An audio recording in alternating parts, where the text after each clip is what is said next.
ஆனால் இந்த 3 மாத காலம் தமிழக அரசியல் நிறைய மாற்றங்கள் ஏற்பட்டிருக்கிறது. உண்மைதான். ஒரு பெரிய நடிகர் தன்னுடைய உச்சத்தில் இருக்கக்கூடிய இடத்திலிருந்து அரசியலுக்குள்ள கால் பதிக்க வேண்டும் என்று நடிகர் விஜய் அவங்க வந்திருக்கிறாங்க. அப்பொழுதும் சொன்னேன், இன்னைக்கு சொல்றேன், அவர்களை வரவேற்கின்றோம். காரணம், அவர் வந்திருக்கக்கூடிய ஒரு நோக்கம் மக்களுக்கு நல்லது செய்யணும்னு நினைக்கிறாங்க. அதே நேரத்தில் நிறைய விஷயங்கள் எடுத்து பேசியிருக்கிறாங்க. வருகின்ற காலத்தில் எப்பொழுதெல்லாம் அதை பற்றி பேச முடியுமோ பேச வேண்டுமோ நாங்கள் பேசுறோங்கண்ணா. அந்த முதல் மாநாட்டில் நிறைய விஷயங்களை வச்சிருக்கிறாங்க. அதுக்கு பாரதிய ஜனதா கட்சியினுடைய தலைவர்கள் எல்லோரும் கூட எதற்கெல்லாம் பதில் சொல்ல வேண்டுமோ பதில் சொல்லி இருக்கிறாங்க.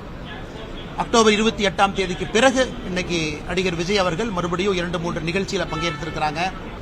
அதனால் நிச்சயமாக வரவேற்கின்றோம். மக்களுக்கு ஒரு one more opportunity, one more சாய்ஸ்ங்கண்ணா. அதனால் அடுத்த ஒரு ஆண்டு காலம் எப்படி இருக்கும் என்பதை தமிழக மக்கள் தீர்மானிக்க போறாங்க, நிர்ணயிக்க போறாங்க. அதே நேரத்தில் திரு உதயநிதி ஸ்டாலின் அவர்கள் தமிழகத்தினுடைய துணை முதல்வராக பொறுப்பேற்றிருக்கிறாங்க. ஒரு வேகமான வளர்ச்சி கட்சிக்குள்ள எம்எல்ஏ ஆனாங்க, அதன் பிறகு உடனடியாக அமைச்சரானாங்க, அதன் பிறகு இன்னைக்கு துணை முதல்வராக இருக்கிறாங்க.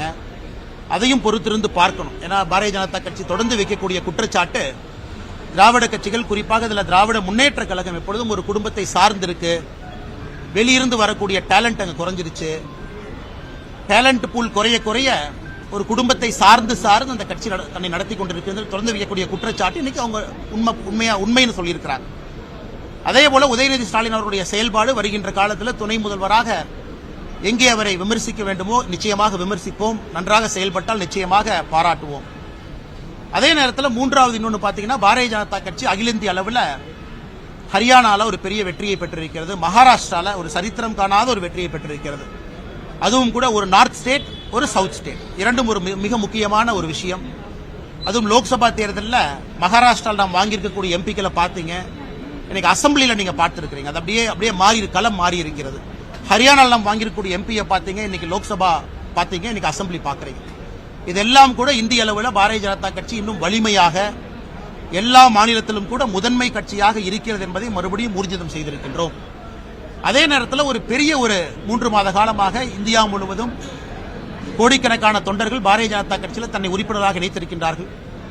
தமிழகத்திலும் பெரிய எண்ணிக்கையில் இணைஞ்சிருக்கிறாங்க. இப்ப அமைப்பு தேர்தல் ஆரம்பமாகியிருக்கிறது. இந்தியாவில் இன்னைக்கு ஜனநாயக கட்சியாக இருக்கக்கூடிய ஒரே கட்சி பாரதிய ஜனதா கட்சி.